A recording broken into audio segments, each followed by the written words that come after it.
itu terkait dengan pencegahan penyakit ya.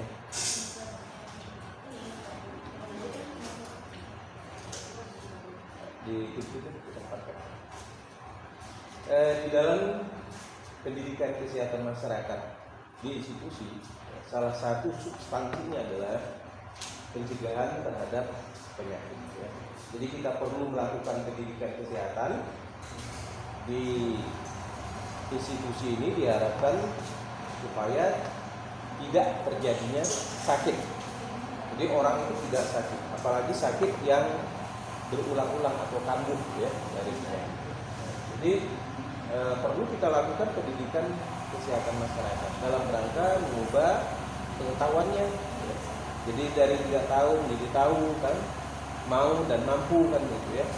Kemudian terjadi perubahan sikap dalam mencegah terjadinya penyakit. Kemudian terjadi perubahan tindakan atau perilaku ya. Perilaku seseorang yang menyebabkan seseorang itu berisiko atau menderita sakit. Oleh sebab itu, konteks kali ini kita akan membahas tentang pencegahan penyakit dalam pendidikan kesehatan masyarakat di institusi ini. Jadi pencegahan adalah mengambil tindakan terlebih dahulu sebelum suatu itu terjadi. Jadi mencegah, sering kita dengarkan mencegah lebih baik daripada mengobati, gitu ya. Ya, mengapa? Karena mencegah itu sebelum orang sakit, sebelum orang itu terjadi. Sebelum menderita sakit, maka kita harus mengubah itu, ya, supaya tidak menderita. Sementara mengobati adalah bagi orang yang sakit. Ya, tapi kalau dia sehat, dia tidak perlu diobati. Apa yang mau diobati kan? Kondisinya dalam keadaan baik. Ya. Oleh sebab itu mencegah itu akan lebih baik. Ketika orang itu menderita sakit, itu akan memiliki efek atau dampak ya. Apalagi penyakit yang bisa menyebabkan seperti misalnya kita ambil contoh tipes. Tipes itu kalau sudah terjadi tipes ya dia akan tipes ya. Dia tidak akan sembuh, sulit untuk sembuh. Karena akan kambuh lagi kalau sudah capek. Nah, jadi oleh sebab itu perlu dilakukan pencegahan. Pencegahan ini ada dua aspek. Aspek pencegahan bagi orang yang belum menderita sakit, jadi dia belum sakit, sudah kita cegah dulu. Bisa juga pencegahan disebabkan karena pernah sakit, itu dicegah supaya tidak menderita pada penyakit yang sama. Nah, ini upaya yang dilakukan dalam upaya pencegahan. Jadi pendidikan kesehatan masyarakat di institusi ini dilakukan dalam rangka untuk mencegah, baik itu ketika dia sebelum sakit maupun ketika dia sudah pernah menderita sakit. Jadi peran epidemiologi dalam pencegahan ini adalah mengidentifikasi ya faktor-faktor yang dapat dimodifikasi, yang dapat diubah supaya orang itu tidak menderita sakit. Kemudian upaya pencegahan sesuai dengan riwayat alamiah penyakit atau RAP ya. Misalnya kita contoh ya. Kalau kita lihat ada beberapa variabel ya yang terkait dengan penyakit, misalnya jenis kelamin. Jadi setiap orang kan misalnya pada kanker serviks itu ada enggak pada laki-laki? Enggak ada. Ya kalau laki-laki penyakitnya apa? Prostat ya. Prostat tidak ada pada perempuan, tapi hanya pada. Nah, ini yang membedakan. Kanker payudara pada laki-laki tidak ada ya. Nah, pada perempuan ada. Nah, inilah yang disebut sebagai faktor atau determinan ya. Kemudian ini setelah umur. Semakin tua umur seseorang itu akan berisiko terhadap. Jadi tadi faktor jenis kelamin ya. Kemudian faktor umur. Faktor pendapatan ya. Apa lagi? Faktor pendidikan. Kan gitu ya. Yang ada faktor yang bisa dimodifikasi dan ada yang tidak bisa dimodifikasi.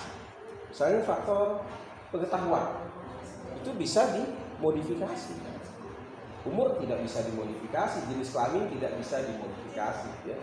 Tetapi kalau pengetahuan, sikap, kemudian tindakan itu bisa dimodifikasi. mengatasi. Misalnya kanker paru misalnya, supaya dia tidak itu misalnya tidak merokok kan gitu ya. Nah, maka dia ketika dia tidak merokok, determinan merokok ini bisa mempengaruhi terjadinya kanker paru. Nah, jadi salah satu faktor tadi, faktor rokok itu bisa dihilangkan untuk menghilangkan seseorang menderita penyakit paru. Ya, pencegahan penyakit adalah tindakan yang ditujukan untuk mencegah.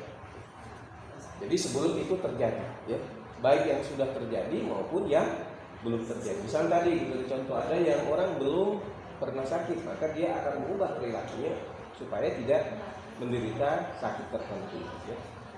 Nah, bisa juga menunda, ya, mendelay penyakit yang akan dideritanya. Jadi kemungkinan itu bisa terjadi misalnya pada penderita, contohnya apa misalnya? Penyakit itu yang bisa ditunda. Ada enggak? Ada enggak? Hah? Ada? Nah, coba kasih contoh. Ada enggak penyakit yang bisa ditunda? Ada. Diabetes tipe 1. Kan diabetes mellitus tipe 1 itu kan karena herediter, jadi orang tuanya sedang menderita diabetes, maka dia akan menderita diabetes. Oleh sebab itu dia berusaha merubah perilaku. Ya, asupan glukosanya dikurangi dan melakukan aktivitas fisik, menghindari stres, itu yang dilakukan dalam rangka untuk menunda tadi supaya dia tidak berisiko. Jadi kalau diabetes ini kan mother of disease. Tahu mother of disease? Ibunya dari penyakit. Kalau sudah menderita DM, ya susah akan sembuh. Ya. Maka disebut dengan mother of disease, ibu dari penyakit. Nah, jadi kalau dia sudah DM, maka harus diubah tadi, ditunda penyakitnya. Ya, yang cara menundanya tadi, pola makannya, aktivitasnya, fisiknya, stresnya, kan begitu ya. Yang bisa dikelola ya supaya tidak menderita penyakit lain yang berisiko terhadap kesehatan. Kemudian misalnya hipertensi, itu juga bisa disebabkan oleh faktor herediter keturunan ya. Nah, itu bisa dikendalikan ya, bisa ditunda ya. Jadi pola perilakunya itu harus dimulai dari awal, ya sudah harus dikelola ya supaya tidak menderita penyakit hipertensi sekunder dan tersier. Kemudian mengurangi risiko tadi. Dia sudah sakit, kemudian determinannya yang bisa mempengaruhi seseorang untuk sakit kemudian dikurangi. Ya supaya dia tidak menderita penyakit yang lebih parah lagi. Kemudian membasmi ya. Ya, misalnya membasmi pada penyakit yang menular. Jadi misalnya pada Covid kemarin kan gitu. Jadi pengendaliannya adalah ya menggunakan 5M kan. Menggunakan masker, menjaga jarak, mencuci tangan, menghindari kerumunan. Apa lagi? Udah.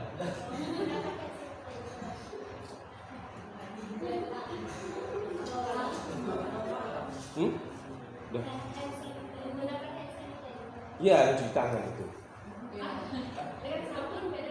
Iya, mencuci tangan menggunakan sabun. Pengganti solusinya, ya. Penggantinya itu kan penggantinya. Apa lagi? Berempat. Ya, mengurangi mobilitas, ya. Ya, mobilitas dikurangi. Ya, itu upaya untuk mengeliminasi penyakit. Kemudian kecacatan melakukan sebuah atau intervensi yang efektif. Misalnya, kalau penyakit malaria, maka kita bisa gunakan atau DBD ya, maka kita gunakan konsep intervensi ya. Intervensinya apa yang bisa kita lakukan? Malaria, DBD yang disebabkan oleh plasmodium dari nyamuk itu kan ya, maka kita bisa kendalikan misalnya PSN, pemberantas sarang nyamuk. Sarangnya yang ada sarangnya ya berantas. Kemudian bisa juga menerapkan PDN plus ya. untuk mengubur, menguras, tambah dengan bukan menimbun, memberikan abati, kan gitu ya. Ini bisa dilakukan dalam upaya untuk mencegah, ya, mengeliminasi, mengurangi risiko yang disebabkan oleh penyakit. Sebagai contoh misalnya, ya, state of disease pada tahap penyakit, ya. Misalnya Suceng level of prevention, model of intervention, ya.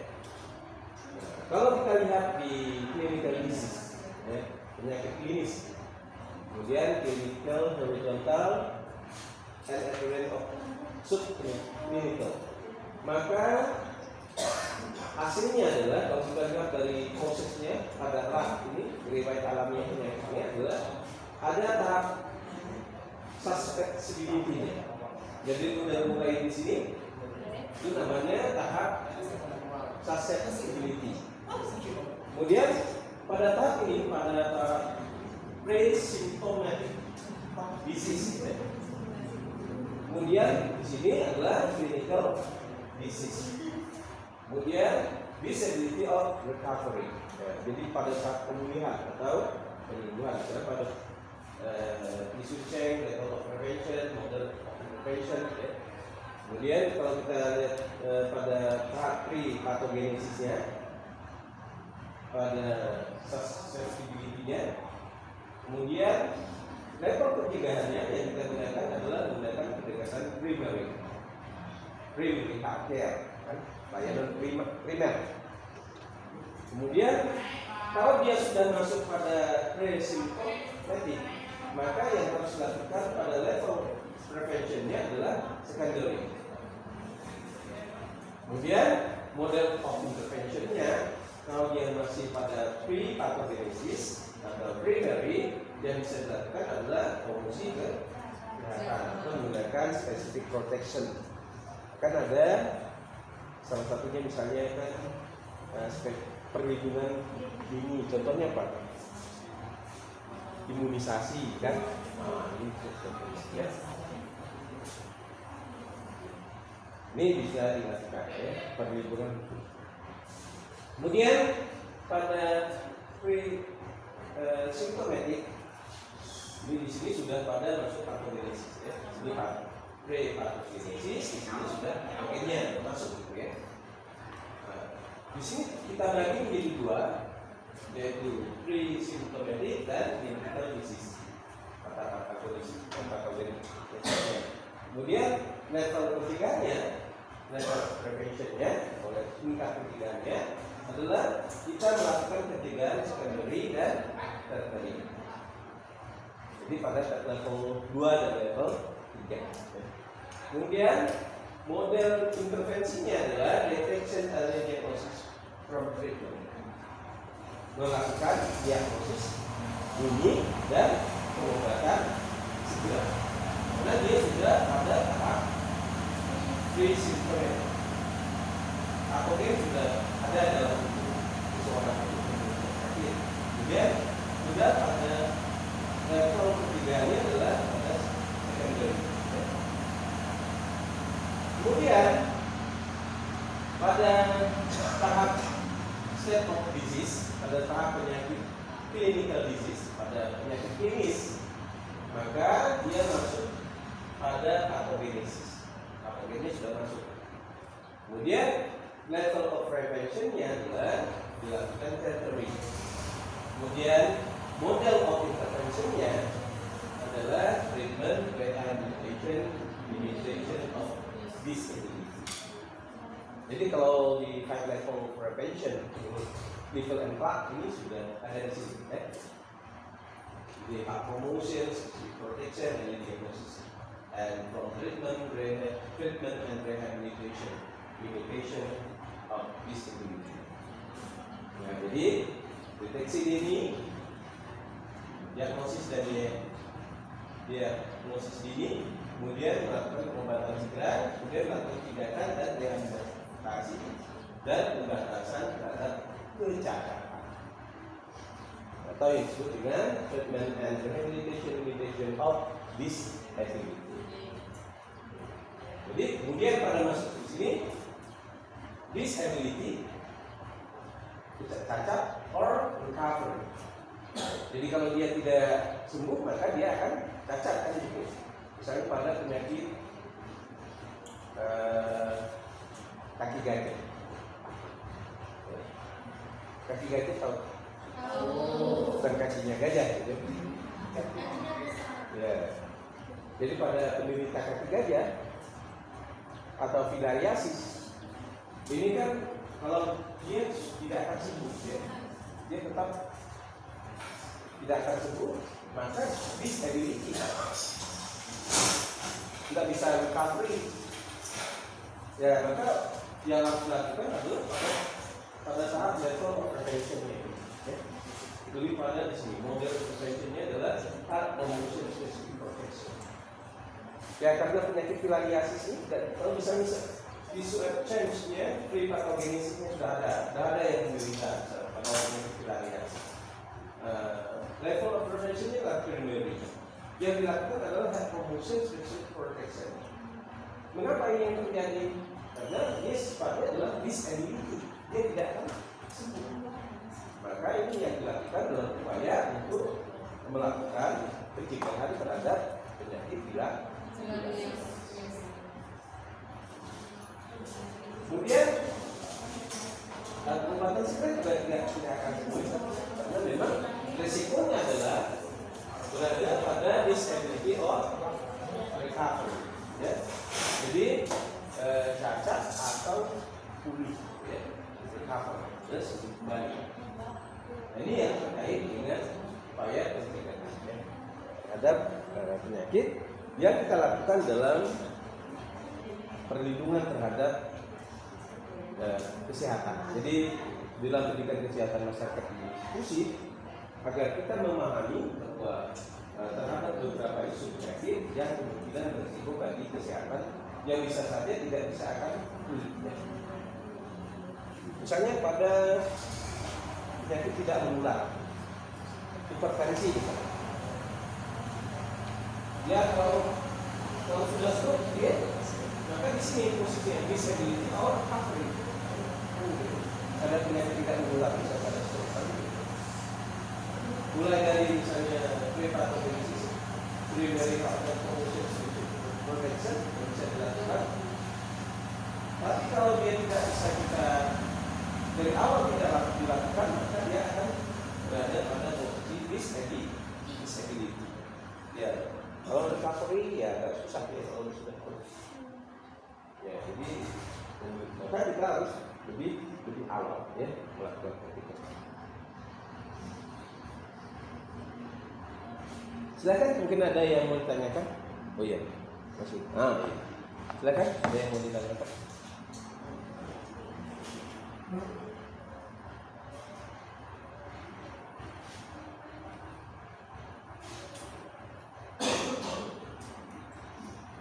Jadi pada intervensi penyakit menular dan tidak menular tentu berbeda ya. Maka ketika Anda mempelajari ini, nanti ketika melakukan intervensi Anda lihat dulu segmentasi dari isu kesehatannya ya. Oh, isu kesehatannya apa gitu ya di daerah itu, kemudian sasarannya, usianya, kelompok umurnya, kan begitu ya, metodenya atau strategi yang digunakan dalam melakukan pendidikan kesehatan ya. Jangan semuanya penyuluhan. Nanti ketika di rumah sakit orang berjalan-jalan Anda penyuluhan kan dicuekin kan begitu ya. Nah, jadi cari media yang efektif dalam melakukan pendidikan kesehatan. Misalnya kan ada yang bersedia dan tidak bersedia untuk belajar, siap dan tidak siap untuk belajar. Misalnya kalau di sekolah kan mereka siap untuk dengar. Tapi kalau di tempat-tempat umum itu kan tidak siap. Maka kita tidak bisa menggunakan ceramah, orang pasti tidak ada yang dengar ya. Nah, kita gunakan media yang lain kan begitu ya dalam melakukan pendidikan kesehatan. Silakan, mungkin ada yang mau tanya kan?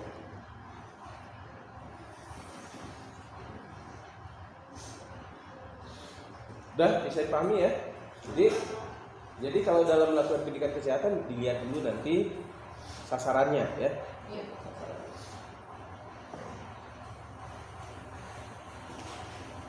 Kelanjutan riwayat alamiah penyakit dan tingkat pencegahan. Ya.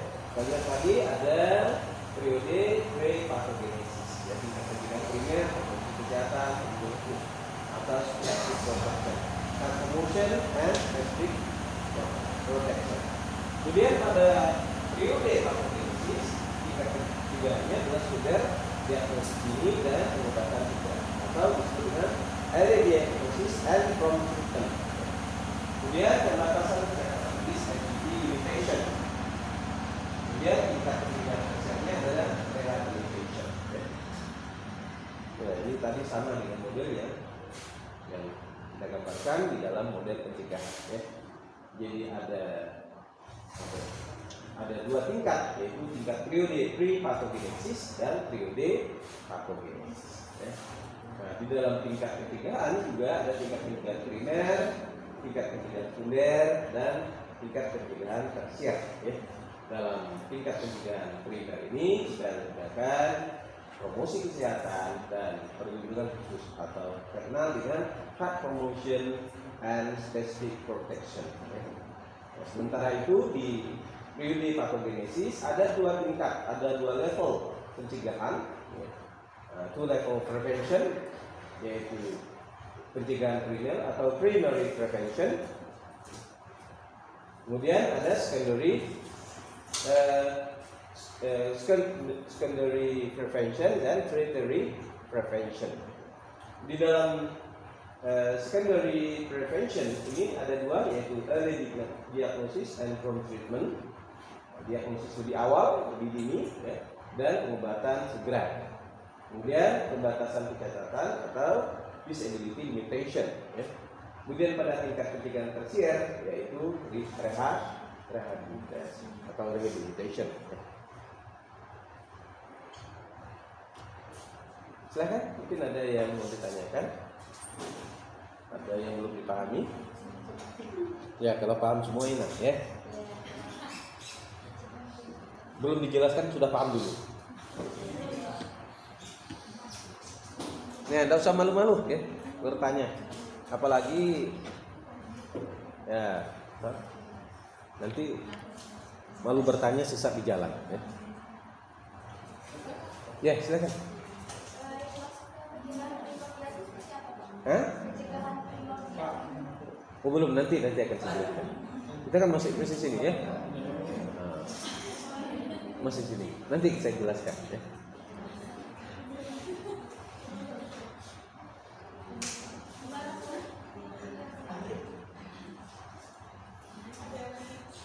Silakan, ada yang mau tanyakan? Nah, ya.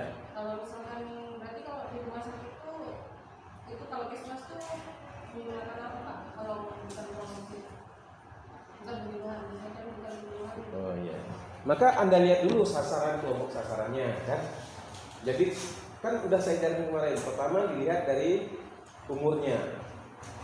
Kemudian apakah mereka bervariasi atau tidak? Kan bervariasi ya umurnya. Kemudian kira-kira isu kesehatan di rumah sakit itu apa? Jadi harus tahu dulu isu kesehatan. Yang paling banyak menderita penyakit apa, kan gitu. Kemudian tadi karena tadi bervariasi, tentu metodenya kan tidak bisa kita gunakan keramat, kan gitu ya. Nah, bisa kita gunakan misalnya menggunakan media, ada kelompok tertentu, kan gitu. Nah, sesuai dengan isu kesehatan pada masa. Kemarin ada yang saya buatkan tabel, kan? Dicatat nggak? Ada. Dilihat nanti bisa kelompok umur. Kan ada misalnya di pelayanan kesehatan, di sekolah, di tempat kerja, kan? Nah, itu nanti Anda gunakan kesiapan belajar. Apa perlu ulang lagi? Nah, kesiapan belajar, kan? Misalnya pada sekolah, kesiapan belajar di mana? Misalnya kalau di tempat pelayanan umum, itu kesiapan belajarnya di mana, kan gitu ya. Kemudian kalau tempat kerja yang mobilitasnya tinggi. Kemudian kalau yang bekerja tetap, kan gitu ya, orang yang bekerja tetap dalam satu tempat. Kemudian orang yang bekerja di suatu tempat tetapi berubah-ubah, kan gitu. Ya, kemudian tingkat mobilitas orang yang ada di tempat itu. Kalau tempat umum kita lihat dulu nanti karakteristiknya, kan begitu. Baru kita gunakan metodenya. Jadi biasanya mesti Anda dalam kelompok itu Anda identifikasi dulu ciri-ciri itu, baru strategi apa yang Anda gunakan yang paling efektif. Ya. Silakan yang materinya ini. Ya, supaya kita tidak lompat-lompat ya. Baik, kita lanjutkan tentang tahap pencegahan ya. Ada primordial, primer, sekunder, dan tersier. Sekarang kita masuk pada pencegahan primordial.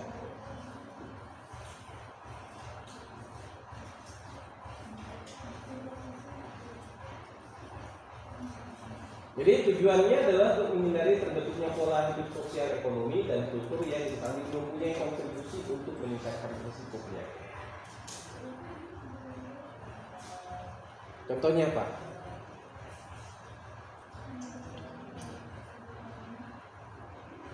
Yang perilaku kita, adat kita, tradisi kita yang bisa menyebabkan risiko penyakit. Ada enggak?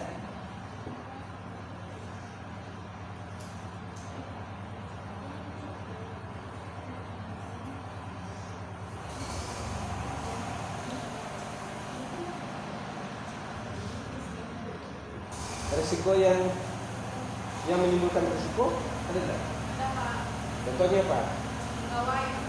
Gawai. Minum tua. Nah, minum tua kan betul. Ya. Itu adalah salah satu faktor ya. Ya, tentu untuk menguranginya dibuat aturan kan gitu ya. Nah, aturan supaya bisa berapa persen ya yang bisa dikonsumsi ya. Jangan sampai 75% kan gitu, bakar nanti jantungnya kan.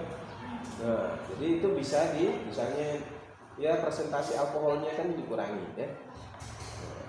Jadi jangan sampai yang didistribusikan yang tingkat alkoholnya tinggi, langsung minum langsung dibakar, langsung kapar kan gitu ya. Nah, jadi itu yang disebut ya. Jadi itu yang disebut dengan pencegahan primordial. Apalagi contohnya?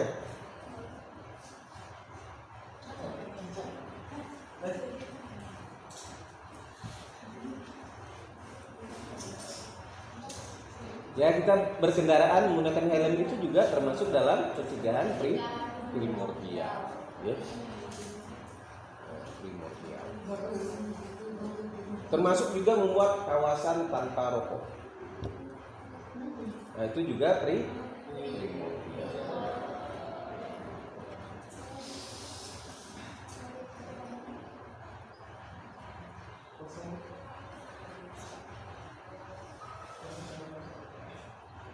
Ya, pada fase penyakit misalnya pencegahan penyebab penyakit jantung koroner. Targetnya populasinya kelompok terseleksi. Jadi yang menjadi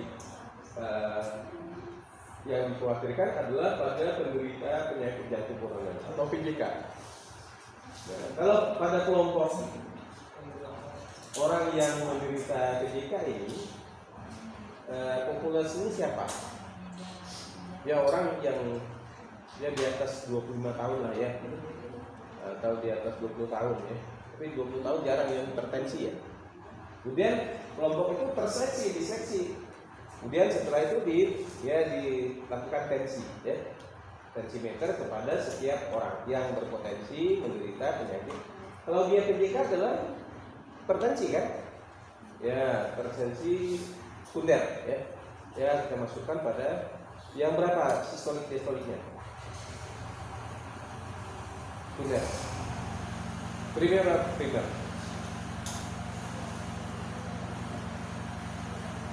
Primer berapa? 140 per 80 sudah masuk ya. Jadi kalau dia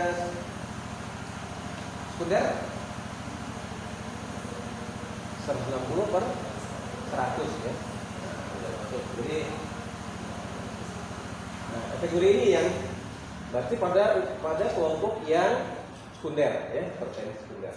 Ya, jadi hipertensi primer ini pun juga menjadi target supaya dia tidak naik kelas dari primer ke sekunder. Jadi diseleksi. Bagi yang normal 120 per 100 misalnya, 120 per 80 misalnya, normal misalnya. Ya, tidak tidak dilakukan intervensi, ya, maka disebut dengan kelompok terseleksi.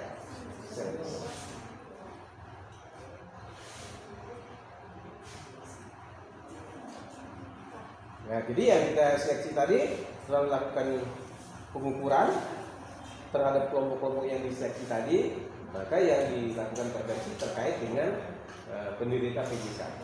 Sebenarnya hipertensi ini tidak hanya PJK, kan gitu ya. Apa saja? Stroke, ya kan gitu. Gagal ginjal, ya. Kebutaan juga disebabkan karena hipertensi, ya. Ini bisa dia dilakukan pencegahan setelah dilakukan seleksi tadi pada populasi. Kelompok tadi kelompok banyak orang, kemudian baru kita seleksi mana yang menderita hipertensi primer, sekunder, dan tersier. Kemudian upaya pencegahan yang dilakukan pada saat proses belum mulai pada periode pre-patogenesis dengan tujuan agar tidak terjadi proses penyakit. Nah, ini yang pada primer, ya. Jadi primer ini sifatnya misalnya ketika kita melakukan penyembuhan secara umum yang terkait dengan masalah penyakit tertentu misalnya. Nah, maka kita lakukan proses misalnya pada HIV/AIDS misalnya penyembuhan di sekolah, ya. Nah, sifatnya adalah pencegahan dilakukan pada proses penyakit belum mulai, kan anak sekolah ini kan belum menderita HIV/AIDS. Nah, tapi kita berikan penyuluhan, ya, pendidikan kesehatan, ya, supaya tidak terjadi proses penyakit tadi.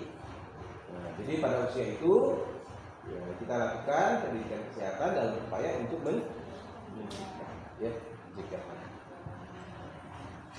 Kemudian mengurangi insiden penyakit dengan cara mengendalikan penyebaran penyakit dan faktor risikonya, ya, pada misalnya penyakit HIV, kan biasa ya, pernah ya pendidikan kesehatan misalnya pada anak sekolah PHBS perorangan atau personal hygiene. Nah, tujuannya apa pencegahannya? Ketika Anda melakukan pendidikan kesehatan personal hygiene, tujuannya apa? Penyakit apa?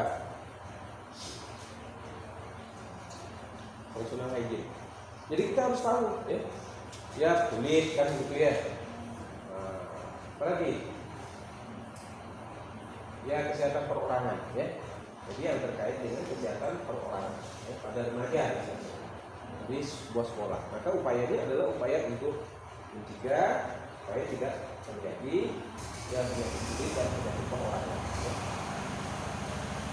Mengurangi, kemudian upaya yang dilakukan adalah memutus mata rantai infeksi agent hospitalized. Jadi segitiga epidemiologi. Nah, jadi upaya kita memutus mata rantai, ya. Segitiga.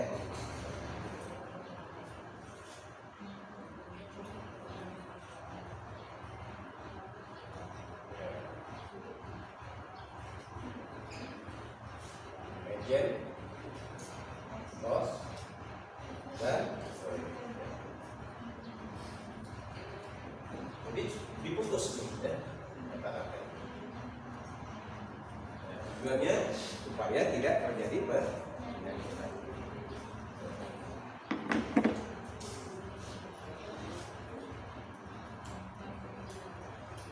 Hal yang harus dilakukan adalah tadi karena dia primer, maka kita lakukan hak specific protection, ya, dilakukan oleh dua strategi, populasi dan individu, ya. Populasi pada kelompok yang banyak bisa juga melalui individu. Kalau misalnya kita lakukan melalui populasi, ya, dalam kelompok orang yang banyak. Nah, misalnya dalam kelompok banyak bisa kita lakukan strategi yang digunakan dalam populasi itu bisa pendidikan kesehatan, ya, dengan berbagai strategi, misalnya pembunuhan, pembuatan media, kan gitu ya, pendampingan, pemberdayaan, gitu ya. Kemudian pada individu personal counseling, kan gitu ya. Ini bisa dilakukan dalam rangka hak promotion and specific protection.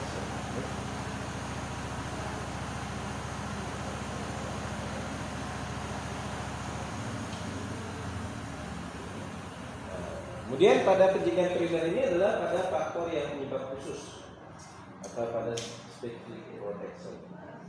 Nah, misalnya melalui imunisasi, apalagi vaksinasi. Ya. Kemudian pada target total populasi, ya kalau dia vaksinasi total populasi pada COVID misalnya kan. Tapi pada imunisasi pada kelompok tertentu, ya. Misalnya MR kemarin kan pada remaja, ya umur yang di bawah 35 tahun. Kalau MR kemarin kan, maka berikan saya pada misalnya umur 50 itu saya tidak masuk kategori 35 ke bawah. Jadi di bawah 0 sampai 35 tahun. Saya tidak masuk karena umurnya sudah 50 tahun.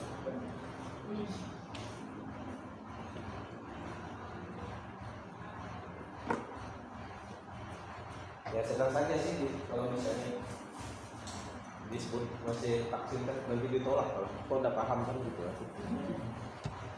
kan dia sampai ada batas usianya ya pada imunisasi MR. Kemudian kelompok terseleksi. Jadi setelah ditentukan pada targetnya ada penyakit itu tadi, kemudian diseleksi. Tadi contoh misalnya pada imunisasi MR ya. Total populasinya dilihat umurnya 36 tahun ke bawah. Dari mulai sekolah, kan gitu ya, prasekolah, PAUD, TK, SD, SMP, SMA sampai perguruan tinggi ya. Dan orang yang usia ini di bawah 35 tahun.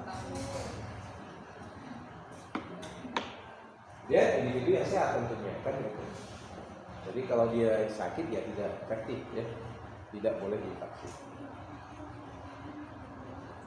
Kemudian tingkat pencegahan primer ini ya tadi misalnya pada promosi kesehatan, pendidikan kesehatan, perlindungan, pengembangan, penyediaan rumah sehat, rekreasi yang cukup. Nah, maka kalau kita lihat kan sekarang ada beberapa taman kota gitu ya.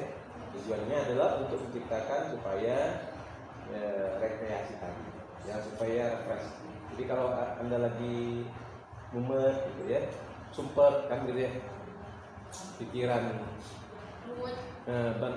bentak ya macam kue. Kalau kue itu lagi pernah bakar kue itu, tapi kuenya dah kembang gitu ya. Nah, seperti di pikiran kan begitu ya. Ya pergi refreshing di sana kemari kan begitu ya. Nah, harus ada tempat rekreasi. Ya kalaupun tidak selfie sendiri, ketawa sendiri nanti kan. Nah, ya supaya bisa. Ada yang sampai lari hutan berteriak ya, untuk supaya beban pikirannya itu tidak ya, agar lepas. Ada di sini ada ya praktikannya. Ada, jangan sampai terjun ke Sungai Melawi ya. Kan ada yang terjun kemarin ya.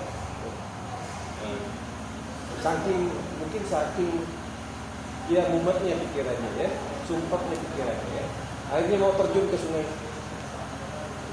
Daripada terjun, ya bagus mandi ke kolam renang ya.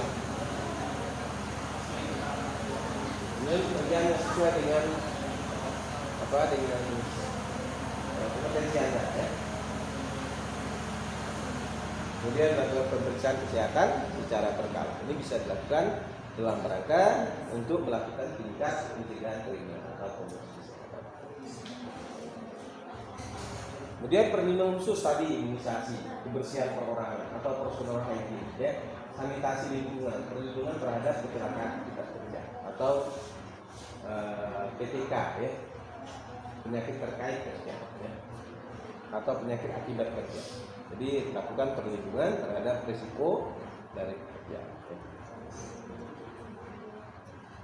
Kemudian tingkat pencegahan primer, yaitu khusus ya gizi tertentu, gizi ya, kemudian gizi tertentu ya yang bisa meningkatkan metabolisme dalam tubuh kita ya, bisa teratur.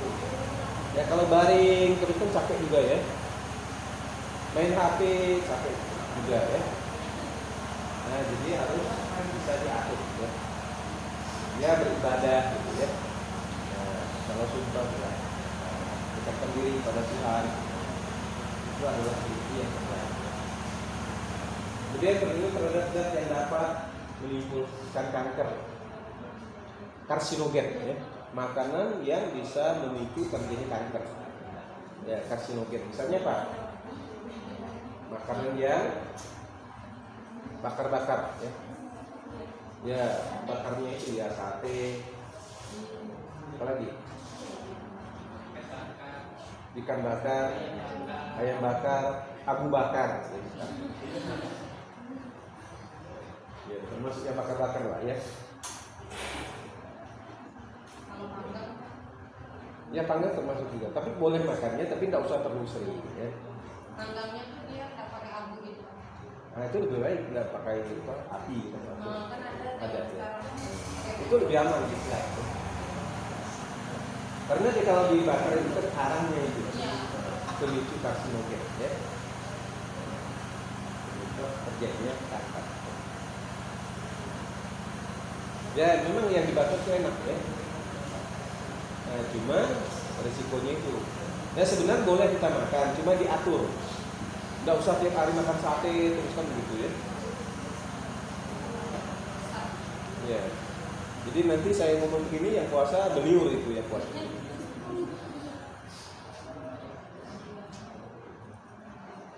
Kemudian pencegahan sekunder, ya. Berupaya pencegahan dilakukan saat proses penyakit sudah berlangsung, namun belum timbul tanda gejala sakit atau pada tahap patogenesis awal, ya. Dengan tujuan proses penyakit tidak berlanjut. Jadi sebelum ya, misalnya kalau Anda mulai kondisi badannya sudah mulai tidak fit kan biasa kita ditangisi ya. Nah tujuan adalah menghentikan proses penyakit lebih lanjut dan mencegah komplikasi ya dari penyakit tersebut. Jadi kalau misalnya dia ada penyakit lain, kemudian ada penyakit lain lagi, maka bisa menyebabkan pada komplikasi. Misalnya pada penderita diabetes mellitus, kalau dia ada penyakit lain sudah disebut dengan komplikasi ya. Adanya penyakit lain karena ada penyakit yang diderita oleh seseorang ya. Kemudian bentuk berupa deteksi dini dan pemberian pengobatan yang tepat dan segera ya. Tepat, tidak hanya segera tapi juga harus tepat ya. Ya, obat yang diberikan dengan baik salah obat atau disebut dengan malah ya. Kemudian bentuk berupa pemeriksaan lebih awal ya. Nah, tapi biasanya kita ini kan orang khawatir dia tahu penyakitnya lebih awal. Nah, sebenarnya itu kan paradigma ya, mengubah paradigma orang tidak mau periksa. Saya tidak mau periksa nanti ketahuan penyakit saya. Padahal pemeriksaan itu dilakukan agar bisa dideteksi penyakit apa yang diderita oleh seseorang, sehingga dia bisa mengubah perilakunya. Ada beberapa teman tuh dia takut periksa. Kalau periksa pasti ada penyakitnya. Seharusnya kita periksakan supaya tahu penyakitnya apa, kemudian perilaku kita diubah. Persoalannya adalah tidak mau mengubah perilaku. Ya, misalnya dia hipertensi, merokoknya masih sulitnya karena memutus mata rantai merokoknya itu. Ya tadi, karena dia tidak mau mengubah perilaku. Ya, jadi dia menganggap bahwa yang salah itu adalah pemeriksaan bukan perilakunya. Ya. Yang dianggapnya salah itu adalah bukan karena sakitnya, tapi karena perilakunya yang salah. Ya, sehingga dia sulit untuk mengubah perilaku. Fase penyakit misalnya pada fase penyakit tahap dini penyakit pada tahap awal ada etiologi, ada tanda dan gejala kan biasanya diawali, kemudian targetnya adalah pasien yang menderita tadi. Maka kita bisa melakukan pendidikan kesehatan pada pasien atau yang disebut dengan istilah patient education.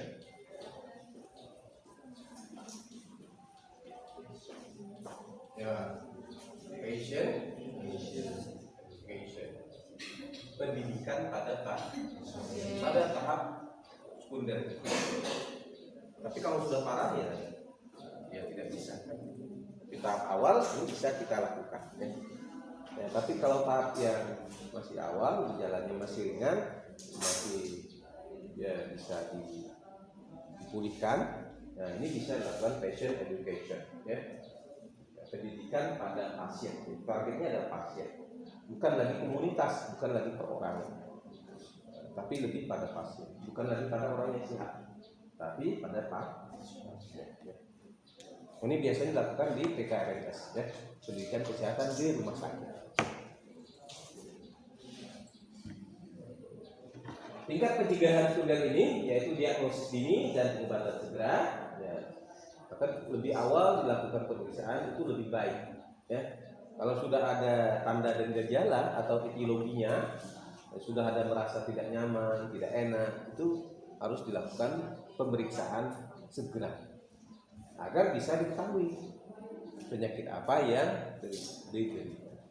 Saya biasa sudah tidak enak dan mulai periksa biasanya saya. Tapi mungkin orang ini terus berobat ke kita. Padahal bukan kita mau berobat, kita ingin diagnosis, ya. Ya. Jadi diagnosis dini, ya, supaya kita tahu penyakitnya apa. Kalau kita sudah tahu, maka kita bisa melakukan perubahan perilaku. Ya kan biasa menggunakan lab kan gitu ya, pemeriksaan fisik gitu ya. Nah, kemudian tes. Nah, pemeriksaan ini kan ada 3 ya.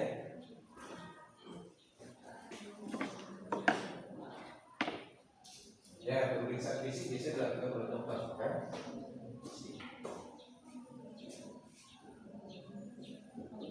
Kemudian tes bisa urin, bisa darah, kan? Kemudian bisa feses, ya.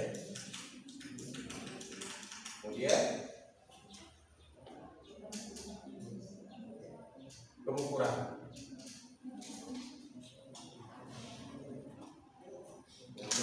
Bisa tekanan darah, kan? Jadi ini tahap yang dilakukan dalam pemeriksaan, ya. Jadi ada tahapan cek fisik, pengukuran, dan tes.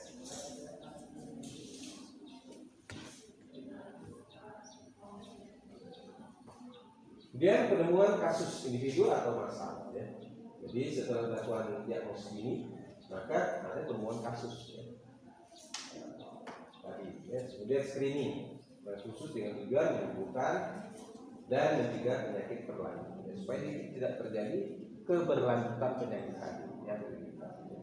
Kemudian mencegah penyebaran penyakit menular, maka tujuannya adalah untuk mencegah supaya tidak timbul penyakit menular. Nah, biasanya yang paling banyak wilayah kerjanya penyakit menular kan orang-orang kesehatan. Jadi kita selalu diidentifikasikan dengan penyakit menular, ya. Untuk memotong mata rantai penyakit itu supaya tidak menular kepada orang lain. Kemudian mencegah komplikasi dan akibat lanjutan, ya, yang disebabkan oleh penyakit yang diderita oleh seseorang. Kemudian memperpendek masa ketidakmampuan tadi, misalnya masa sakitnya ini panjang dengan adanya diagnosis ini, ya memperpendek, ya bisa jadi seminggu, bisa potong jadi 3 hari, kan begitu. Ya, itu tujuannya. Kemudian pengobatan yang cukup untuk menghentikan proses penyakit, ya, pemberian obat atau melakukan tindakan pengobatan, ya, dilakukan.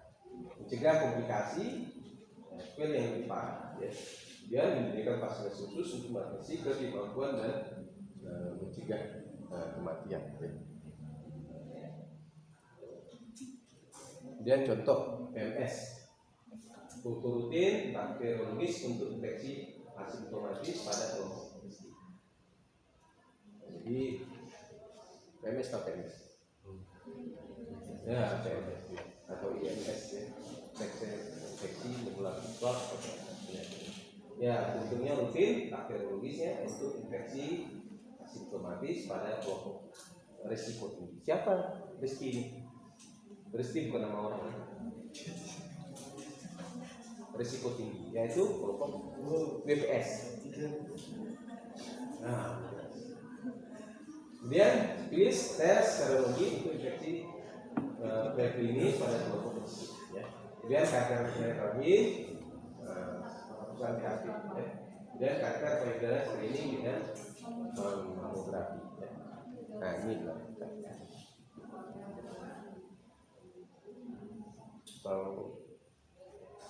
VAP ya.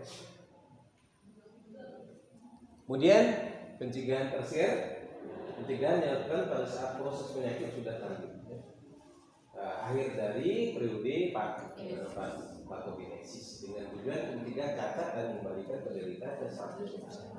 Jadi dia supaya tidak, sebenarnya ini pada tahap ini pencegahan ini dilakukan pada saat orang sudah menderita sakit ya. Sakitnya sudah parah ya. Ya tujuannya adalah membatasi kecacatan ya, atau mengembalikan kesehatan seseorang. Ya, atau kalaupun tidak ya, misalnya pada penyakit filariasis ya, kaki gajah itu kan tidak bisa disembuhkan. Nah, yang kita lakukan adalah supaya ya meskipun tidak bisa mengendalikan penderita pada posisi semula, maka kecacatannya itu tidak lebih parah atau juga tidak menularkan kepada pihak lain. Jadi kalau dia sudah menderita digigit nyamuk kemudian ditularkan kan kepada orang yang menderita, bisa menular kepada yang lain. Nah, ini yang bisa. Oh ya, terima kasih.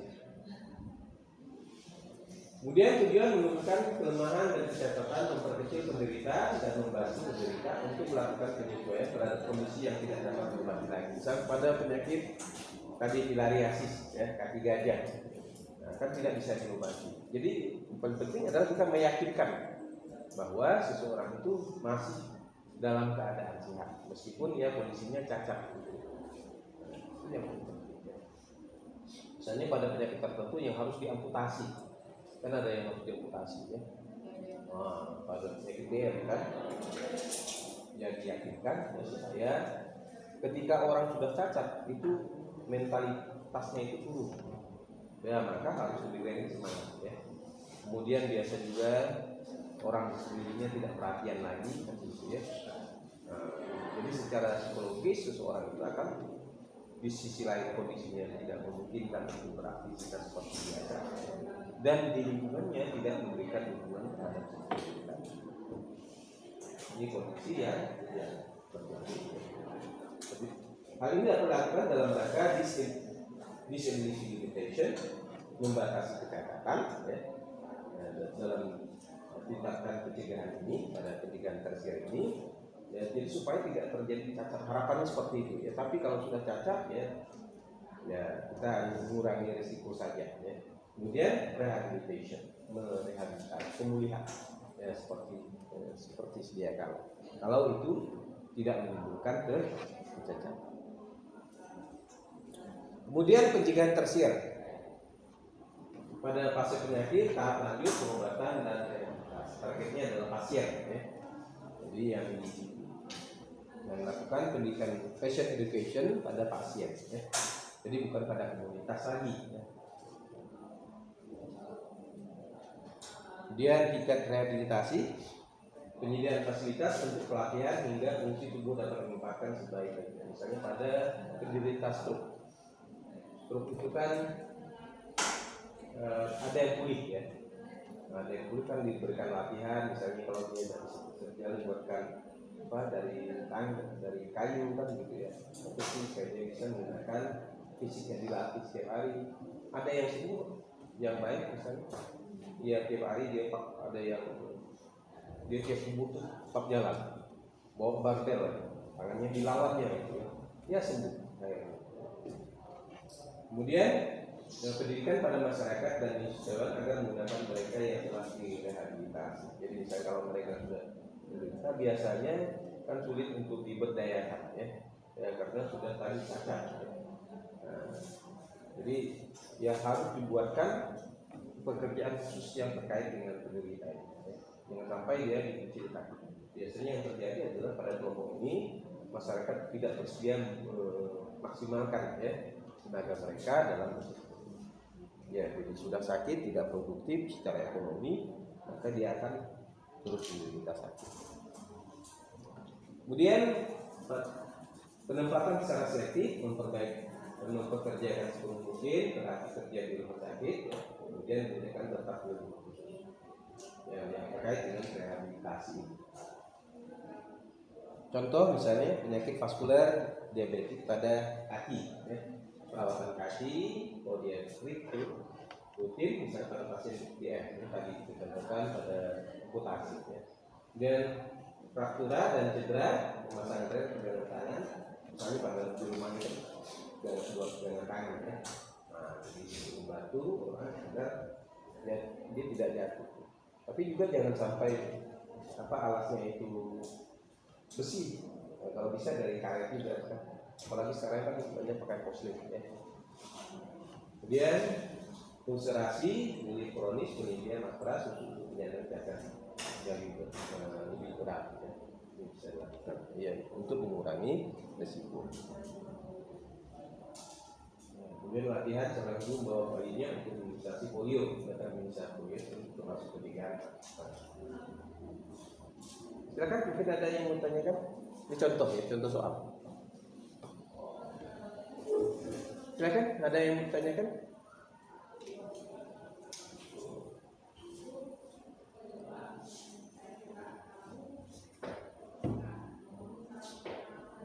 Ya, nanti kita diskusikan ya.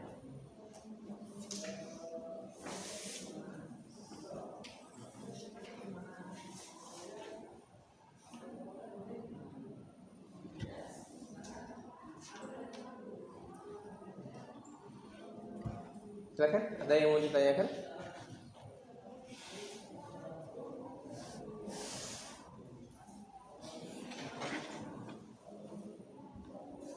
Mudah-mudahan tidak ada.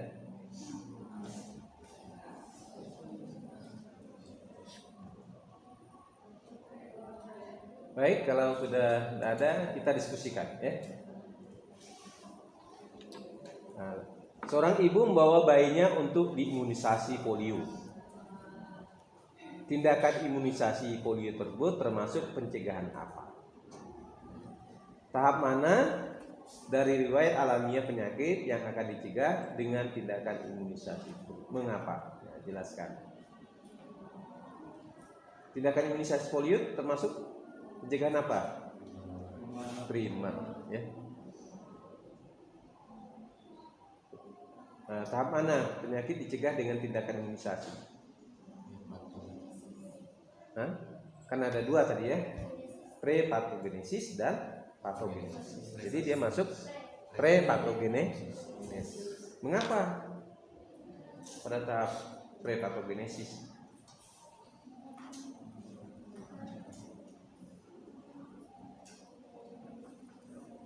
Mengapa? Karena bayi tersebut belum menderita sakit atau belum masuk tertular dari suatu penyakit. Nah, sehingga dia masuk dalam kategori prepatogenesis.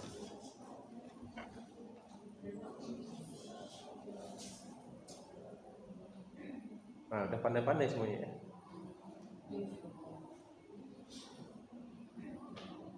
Silakan, ada lagi yang mau ditanyakan?